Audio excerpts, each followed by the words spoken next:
Life's best moments are best captured by photography and video. You may ask, why photography and video? Because if a photo is worth 1,000 words, video is worth 1,000,000. And GPS photography and video will leave you speechless. GPS specializes in weddings, sports, fitness, and so much more. Book your next shoot today at 910-257-0526 or gpsphotoandvideo.com.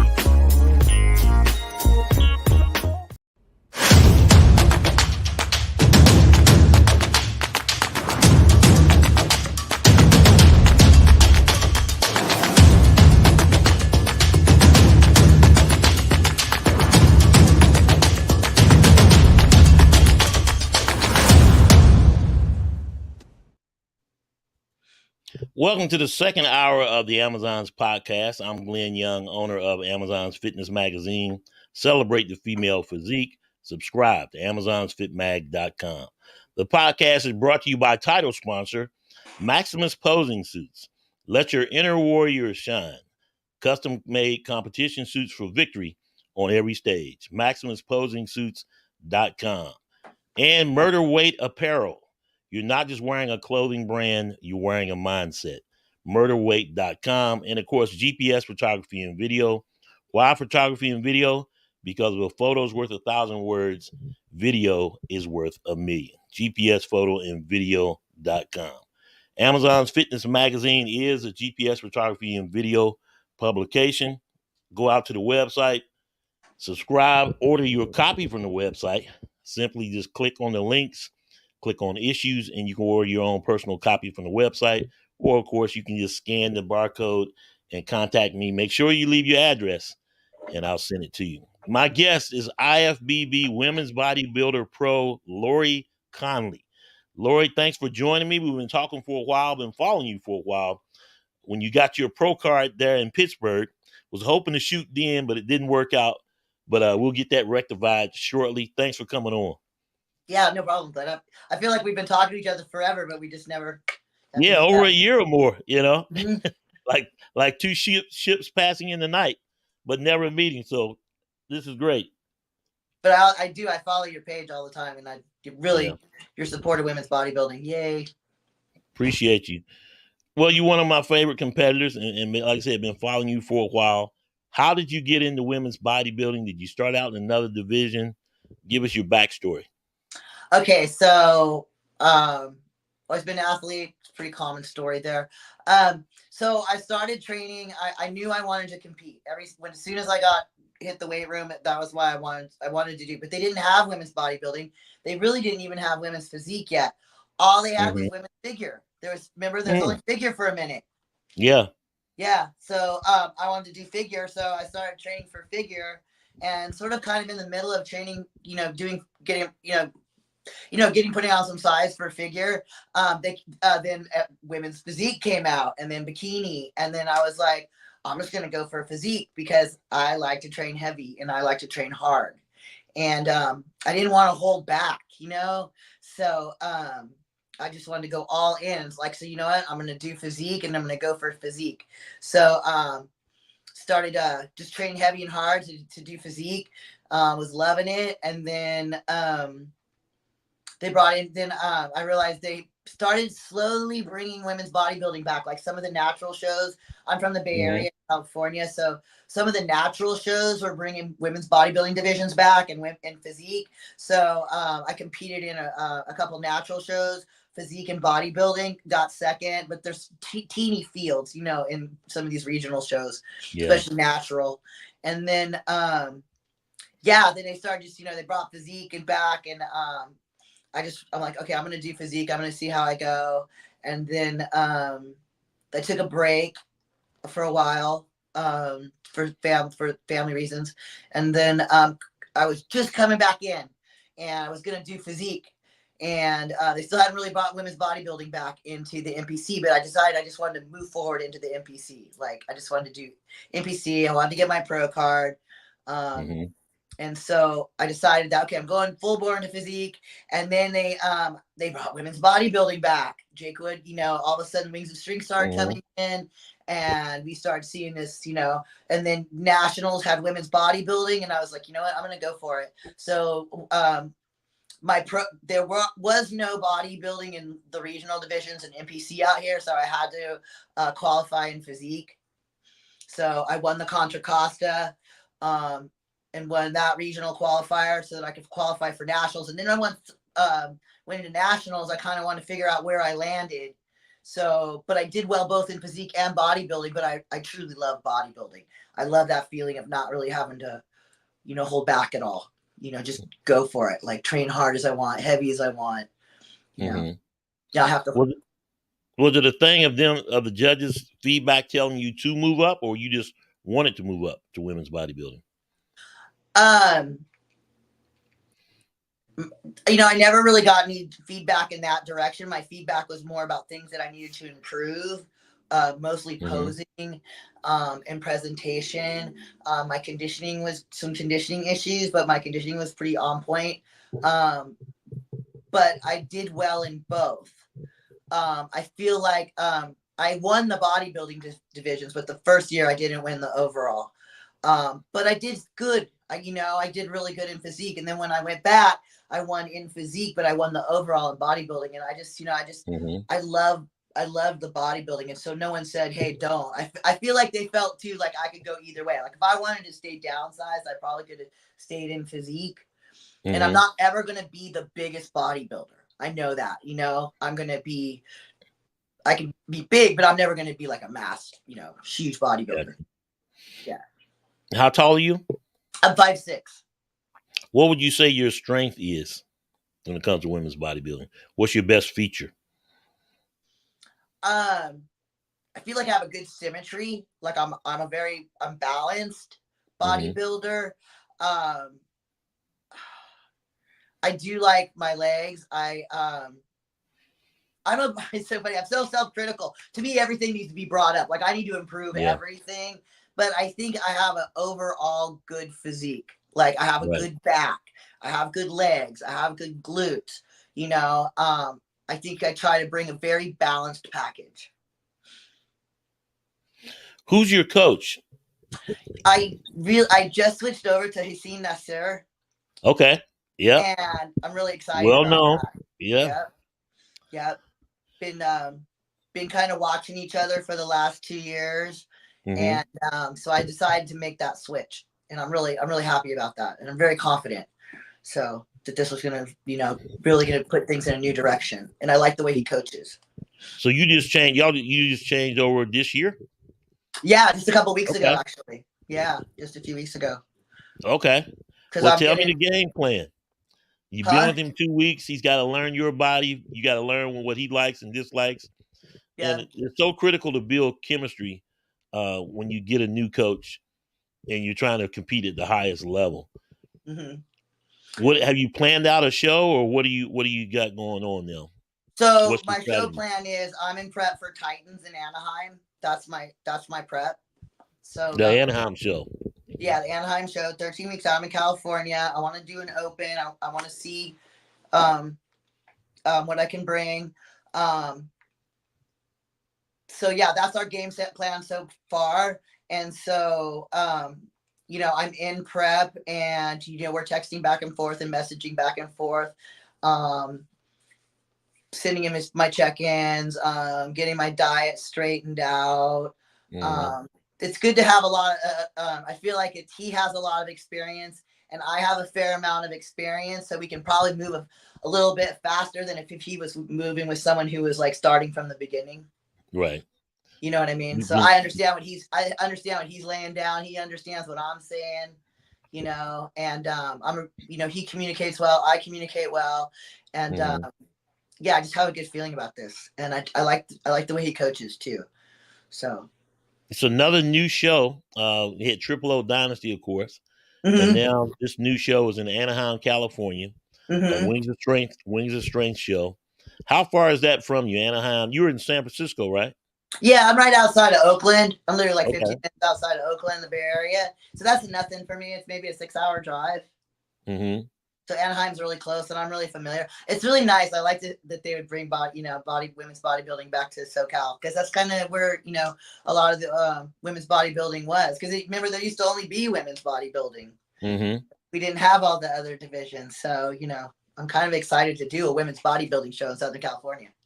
On the West Coast, I know, women's bodybuilding how show. many I'm shows? excited. You got Arizona, now Anaheim. There's not that many shows out there for women's bodybuilding, is it?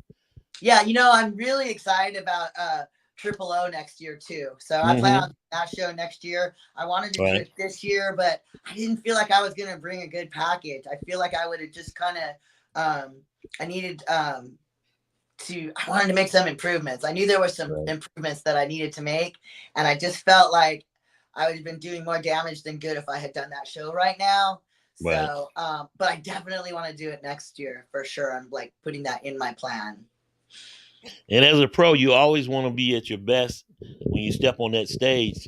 The lot of the critiques or the critical feedback that you guys were getting, women's bodybuilding and women's physique, is that you weren't showing up at shows. But it takes time to build y'all's physique up. We're talking 16, 25 weeks, and that's just the way it is. And plus, you got to look at obviously all the time, cost, and distance. Mm-hmm. It's great that you got one out there on the West Coast or another show out there on the West Coast so that you compete. So that's more convenient. But does it bother you going across country to compete? Would you like to compete overseas as well? Well, I did compete overseas. I did Masters Olympia in Romania. I got really an invite to do my pro debut in Olympia, and I'm still amazed and grateful for that. Did that last year. Yeah, but that's expensive, and I loved Romania. I mean, if I can find sponsors and that would be great. I would compete over there all the time. I love Europe. I love the European shows. It was really awesome to meet the European ladies and girls from Spain and Switzerland and all over the place. Girls I'll probably never meet again, hopefully we'll get to meet again, because it's just such an international, and everybody over there is so cool. The people over there love bodybuilding. I don't mind traveling. For me, it really does. It comes down to expenses and just traveling and basically just like, by the time you get a room and you fly and you pay for everything, I mean, shows, even on a lean show is probably like 10 grand, How much was the plane ticket to Romania? It was for just for per person was like $3,500. And that was just, I think that was economy plus, because we didn't want to do economy because they wanted me, my coach at the time wanted me to have leg room, and you need a room. You don't want to be in economy and be in prep, so he wanted economy plus. Didn't really need first class because I can't eat, so that was going to be too much. But yeah, it was, by the time I got everybody over there, it was almost it was like $9,000 because I bought my coach and my husband went. So, and then water retention can be an issue when you're on a long flight or even traveling across the country to a show. And so you got to arrive early. So that's an added expense and added lodging expense as well. So yeah, I tried to show up about 4 or 5 days early to mitigate that. Yeah. So were you always from California? Yep, born and bred, Bay Area girl. Go Raiders. No aspirations to. Well, they're in Vegas now. Yeah, I know. Now, you're gonna laugh, but I've never been to Vegas. But I hope to go to Olympia. No, I've never been. There you go. Yeah, so I want to go to Vegas to go to gym, see Olympia in a Raider game, but no. Yeah. You got everything. That would be the ideal Olympia weekend. To go to the Olympia, which is in October 9th and 10th. And then you look up to see who the Raiders are playing. Hopefully it's a home game. Yeah. And that would be it. And then you got the casinos and everything. That would be an ideal super package weekend. They were to come up with a fan package where you got a chance to win Olympia tickets, see the Raiders. Hey, that would be ideal. So yeah, maybe I could pull some strings and find a booth to work out. There you go. I think that would be. Get into Olympia, and then I would just have to pay for the Raider game and go for the game. That's a great weekend.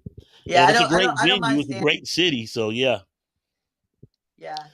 But you want to have them close. I liked Orlando, but the Olympia is always trimming traditionally in Vegas and traditionally in September. So now Yeah. we're headed in December, November. You think we'll move back to September? I mean, a lot of this was due to COVID and everything else like that. But I'm just wondering now, will it go back to the traditional September? I want to say it was around Labor Day weekend, just at Yeah. the end of I mean, summer. it's really up to the powers that be. It's kind of their decision what they want to do. Yeah. So I mean, it's kind of in their hands. It And definitely changes the prep and qualification season, Yeah, for sure. For sure. Yeah, it's really tight, especially like shows like Rising Phoenix where you're right on the back of it. Yeah. So, yeah. Yeah, because I know some girls this year are making decisions to like skip Rising Phoenix because they just want to focus on Olympia because that's the show, man. That's the show. Exactly. You don't want to But, take it away. Rising Phoenix 50,000, Olympia 50,000 in the women's bodybuilding division. So hey, that's a couple bodybuilding shows. There you go. Andrea Shaw is not skipping, but I mean, oh no, you always want to compete against the best. You always want to compete against the best. And, exactly.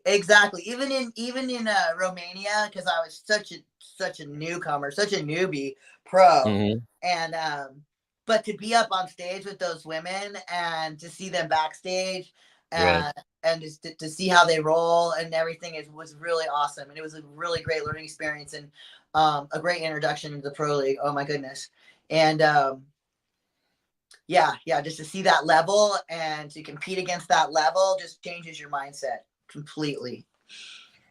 It really does. And, there's been a lot of talk about, women's physique, women's bodybuilding not showing up at the shows. And then, of course, prize money. And then, of course, that, people are doing shows and taking away a qualification. And my thought is this: if that prize money goes up, the big dogs are coming out. And then another point, when I played college football, when I played high school football, when you were in high school, no one was really getting recruited to come in unless you had a move in. So when you knew that senior graduated, right, pretty much going to be the starter. And then moving on to college, they're going to get somebody every semester. You got to compete for that scholarship every year. It's not just a given. And I never had any starter go up to the coach and say, you know what, coach? I've started 6 games. Let's let Glenn start this next game. Never. Yeah. I know. I totally agree. If you want to not, if people aren't taking placings away, raise the bar and go beat them then. Exactly. Thank you. That's what I'm saying. I don't look at Andrea Shaw. And it's just like, in my mind, I feel like I have to keep the mindset that everybody's beatable, that I can work hard, that I have that potential, right? That's my mindset. It might be fairyland, who knows? But anyway, that's where I keep my mind, and that's what drives me every day in the gym. So like, you talk to some of the physique competitors or, they want to re-win those titles. They're going for records. They have their own personal, they have obligation, their own personal goals, sponsors to do shows. You can't be sponsored by these big companies and be like, I'm only going to do one show. Exactly. Well, that's sort of their whole point of you representing them is to be seen. So I just think that, you know what, if you don't like it, go beat them. Boom. That's it. And that's literally where you are. Then go make it happen. This is not the participation trophy game. No. It's not middle school. You got to go out there, compete against the big dogs, and beat them.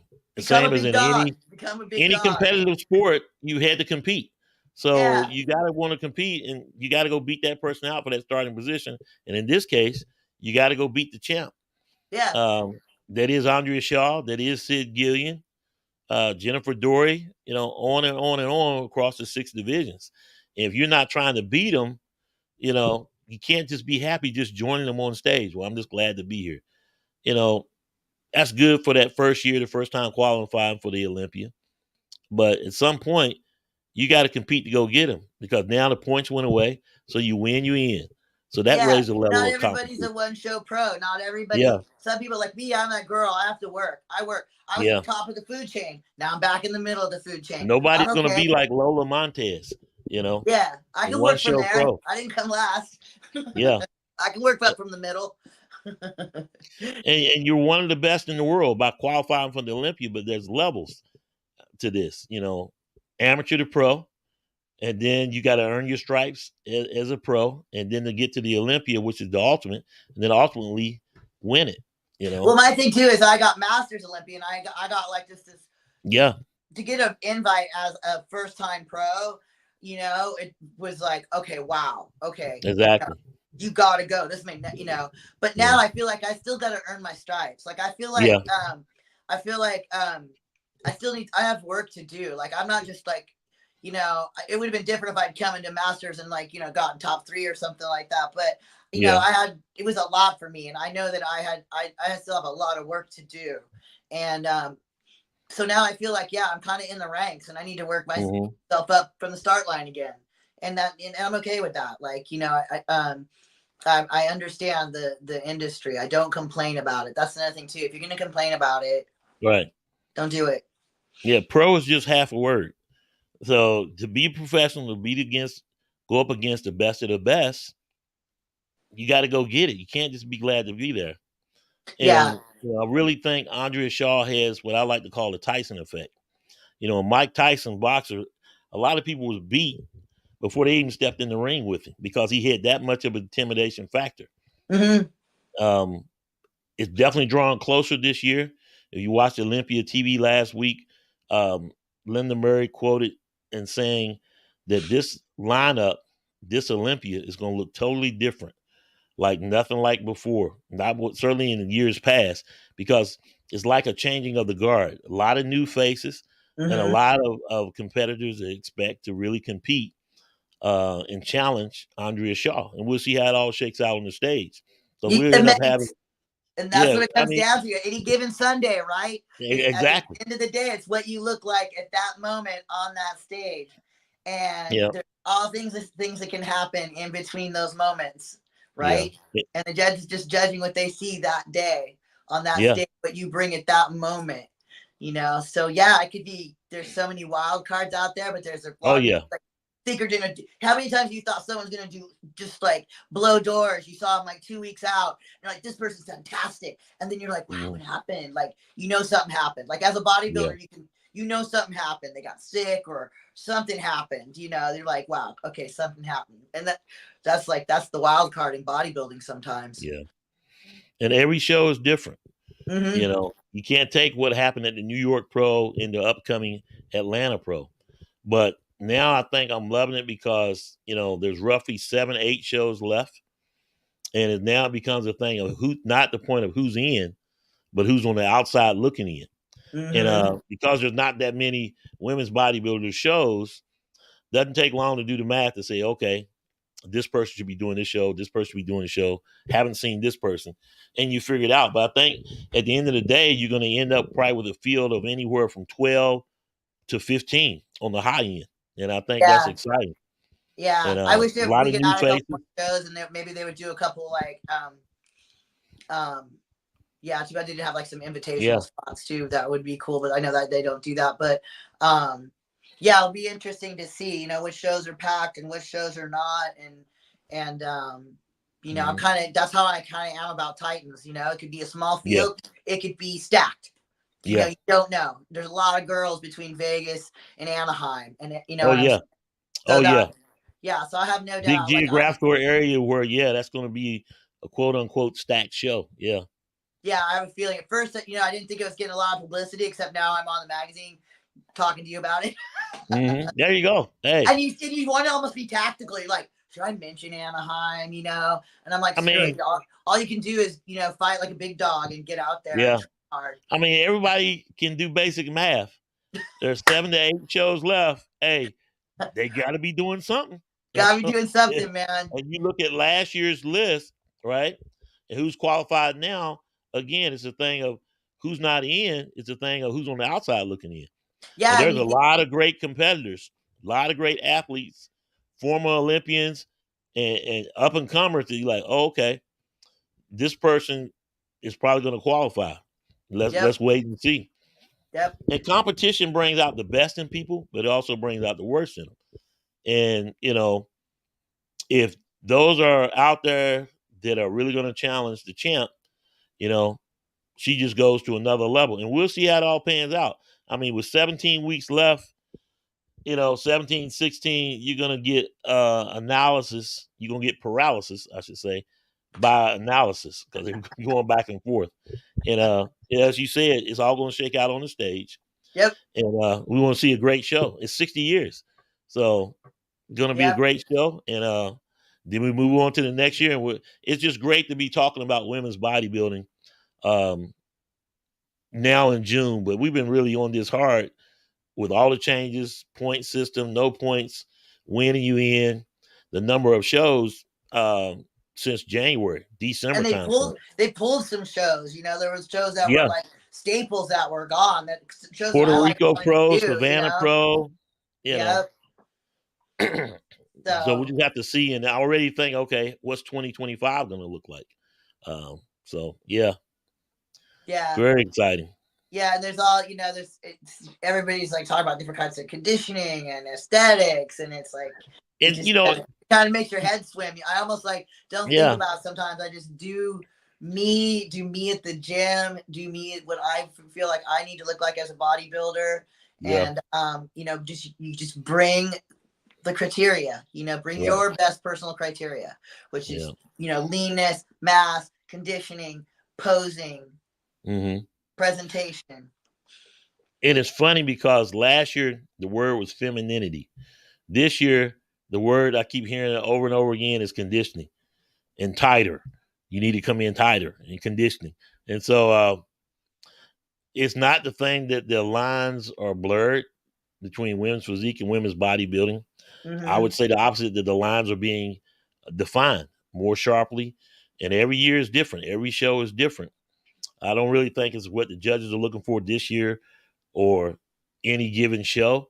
It's just they can only judge what's on stage. And that's really my opinion too. And I was just talking to another male bodybuilder about it today at my gym, and we were talking about that. I'm like, they don't look at they're going by their score sheet that day and what they see on stage, and the best that they see at that moment on stage, right? Who's posing the best, bringing the best conditioning, the conditioning for their division, right? Mm-hmm. Appropriate conditioning for your division, the proper posing, your proper mandatories. Are you the complete package? Is your posing good? Is your presentation good? At the end of the day, when you're pro, you want to put on a good show. You should almost go up there and look like a piece of art. Mm-hmm. Like I should look like a moving statue. You should enjoy. You should be like a friend of mine puts it. You want to be fun to look at. You should be entertaining to look at. Like people should be like want to look at you. That's with the look you're going for, kind of. So at the end of the day, it's got to be a good show. You're right. It's a lot of money. If you want people to invest in it, it's got to be a great show. Mm-hmm. I mean, you want to bring it out. They want to see the best of the best. I mean, this has got to be, Kansas City versus San Francisco. This has got to be the best competition that you've seen, and that's the best way to market it. And I was going to ask you, how do you feel you can market yourself, and how can you market women's bodybuilding to the world? Because you're out there in California, and I would say outside looking in at a guess that your physique is more acceptable than what it would be on the East Coast. You don't get the hate like the East Coast gets because, well, it's California. Everything's different out there. Am I right? It's a little different out here, especially in the Bay Area. Everything's a little different. Let's see. But an acceptable mindset about change, would you say, being out in California? I don't know. They like the girls pretty big back east. They're not afraid of muscle. Yeah. I actually think you get the same hate out there on the West Coast? You get the same hate out there on the West Coast that you look like a man, you're too big. I wouldn't want to look like that. Oh, only from chicks who are like haters, but they really do want to look like you. They're just mad because they're boys staring at you, so they have to say something to you. I would never want to look like that.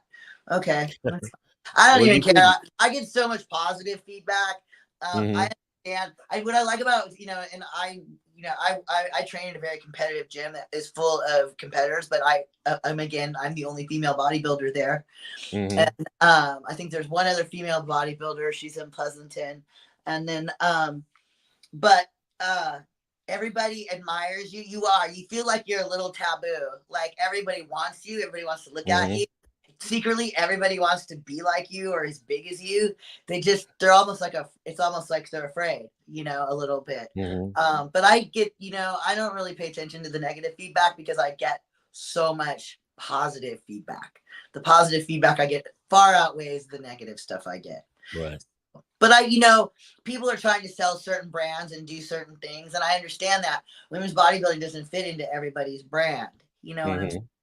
So that's why I like to, you know, stay with people who are in my lane. Like I bad rap and you and then a friend of mine, AJ, he's starting a all bodybuilding magazine for all bodybuilding. Oh yeah.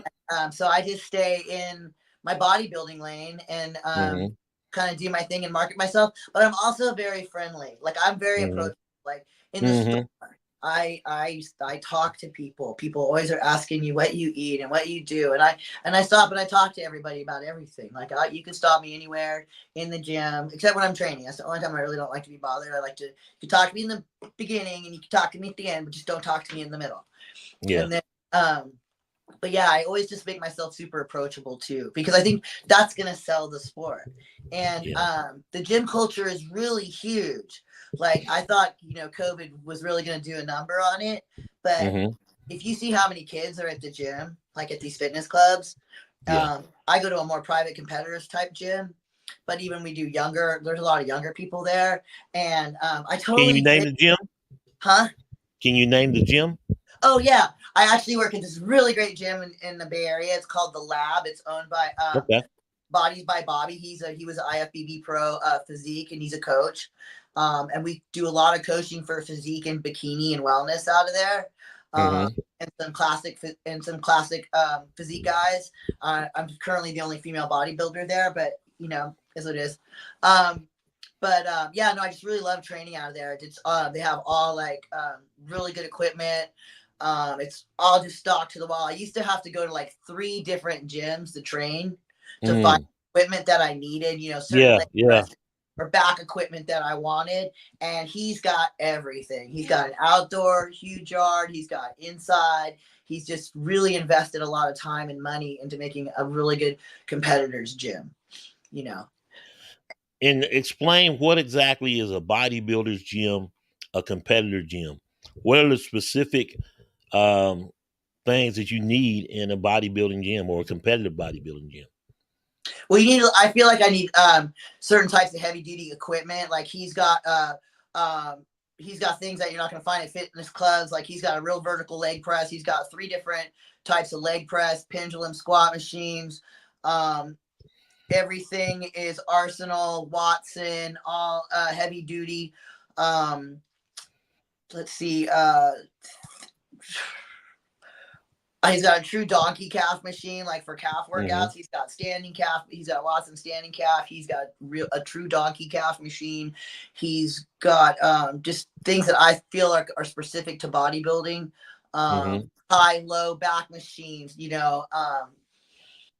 Numerous different types of supported rows, T-bar rows, like 4 or 5 different types of T-bar rows. I mean, I could go on. I should just probably give you a video tour someday if you want. Okay. Hey, that's great. And it's also very well lit. So, like, you can go in there and in the mornings, I usually train in the morning when it's really slow. You can go in there and he's got posing rooms. And he's got his cold plunges set up. And he's also got it lit and designed to where you can it's really great for doing interviews and also doing social media there too. So it's just like it's just a combo. It's a really great combo. You can get everything done there. I was gonna ask you the time of day would be the most lax, to come in. I don't know if you're a night owl or what time do you get up for your workouts? Oh, you're gonna love it, my coach. What time do you wake up? Take me through your day. I'm usually about up at 4 in the morning, so I get up about 4. And I right off the bat, I'll have some coffee. Depending if I'm on prep. Now I'm drinking black coffee. And then I actually will pose. I practice for about half an hour. I'm doing a half an hour. I'll move that up to 45 minutes. So I take some photos. I go through my posing, work on certain things I want to nail. From there, I go on to my fasted cardio, and then I have my first meal. And then I will usually go to the gym. I'll train some clients because I'm a trainer. I'm a lifting coach. So then I'll try to eat a couple more meals, train a few clients, train myself. So my primary body parts, whatever auxiliary work I need to do. As I get further in prep, I'll throw more posing and a second cardio session into there. And then I'm usually home and resting by about 7. So I'm a big recovery. I just don't, you have to recover. You have to, like, your legs have to be up. So that's kind of my gig. Yeah. I know. Do you have a posing coach? Huh? Do you have a posing coach? I do have a posing coach, and he was actually a great bodybuilder, and his name is Monty Spicer, and he runs Kinetic Chain out of Pleasanton. Also a massage therapist. He does all my body too. But he was like, well, he's 2 in 1. That's great. Oh, he went to Romania with me. I got body work done, and he worked with me every day. And he actually was my coach up until I switched to Sing. So and now you still have him as your posing coach, right? Yeah, I'll still work with him here. And then also a friend of mine, Jimmy Hartley, who actually used to be he worked for Muscle Sport out here before Steve sold it. So he did a lot of expediting, and then he did judging too. So I work with him and on mandatories. But Monty Spicer, he was great. I mean, he used to be back there with Chris Cormier and Sean Ray and those guys. Those are his peeps. So really appreciate you. Lori Conley, thanks for coming on. I really appreciate you. I want to bring you back, come on just before the Anaheim Pro or right after. Yeah, I would love to, because I feel like we have a lot more to talk about, but Oh, definitely. But I don't want to hold you too long, because I know you. What are you ready to go work now? You ready to go hit the gym again for your set? How many times a day do you work out? Well, right now only one. Right now I'm only doing split, but I do have to go get food for food prep, and then knock out some cardio today. So as you get closer to showtime, will you work out more or work out less? Will you change your times? How will your routine change? The routine really doesn't change. I train heavy for as long as I can. So I train heavy. When I do get those meals get low, I time them like 45 minutes and 45 minutes after my training, so I can try to stay training as heavy as I can, because I want to keep that mass. I want to keep that size as long as, and then basically what I'll add is more cardio, right? And really up my posing practice. So, which is training it within itself. But sometimes when I do a cardio session, I'll add auxiliary work like calves, abs, maybe some lower back, some reverse hypers and stuff like that in there. And then maybe a little glute or ham work, adds extra stuff in there. But mainly the priority is to keep the training heavy and consistent as long as I can. Well, I'm gonna let you go, but I know you say you're ready to go do shopping for food prep. I can only imagine it's California. How expensive is the food, and what are you specifically buying for this prep? Is it chicken, steak, fish? So right now I get salmon for dinner, and then it's pretty much chicken throughout the day. But yeah, California is crazy expensive. But I feel like everything. I feel like everybody's getting squeezed a little bit right now. Oh yeah, definitely. Like it's just there's someone out there making a whole lot of money off us. That's all I gotta say. You ain't lying. Unless you got a farm, you're hurting. Well, Glenn, that was really awesome. I wish we had more time, but I know on forever. Come back again anytime. Well, I definitely want to bring you on just prior to your show, right? Yeah. Or if you want to come back right after your show, because Anaheim, that's going to be, all of them are going to be big from here on out, as we get closer and closer to the Olympia. So, yeah, I'm excited. I'm excited to do an open. I've done a lot of master stuff, and of course, I want to go back to Masters Olympia. But I'm ready to. I'm ready to do battle. I want to see what I can do in an open for sure. Okay. Thanks, Lori. Talk soon. Bye. Lori Conley on her way to the Anaheim Pro. That's another one of the new shows this year. So excited to talk to her to see how she does. Love her points about competing. As far as the number of shows, or that you took a show from somebody, you got to compete to go get it, because competition definitely brings out the best in people, and it also can bring out the worst. If you want to order your copy of Amazon's Fitness Magazine, you simply can go to the site, click on issues, and just follow the prompts, and you can order all the available issues that are out there from over the last year, as we're now in the 3rd year of Amazon's Fitness Magazine. Also, if you would like to be a contributing photographer, reach out, send me 3 to 7 images of what you feel is your best. I'll do a fitness shoot as well, accepting all 6 divisions. So don't think that you just have to send women's bodybuilder, and get your work published. This is your time, especially those aspiring photographers or those that are trying to get into fitness. Submit your work. So that's how it happened with me. I submitted my work. It wasn't always that I got accepted or my work got accepted, but that's where I am today. So I'm always trying to help out those up and coming photographers as well as models. More shows coming up on the podcast, or more competitors coming up on the podcast next week. So stay tuned. Make sure you like and subscribe to the AmazonsFitMag.com website. And I will see you guys very soon. So new competitor announcements coming out. Talk to some people today. And of course, if you want to be on the Amazon's podcast, hit me up. And I will see you guys next week. I think I got a show that's set up for as early as Tuesday, but more to follow if we get that coordinated. Talk soon.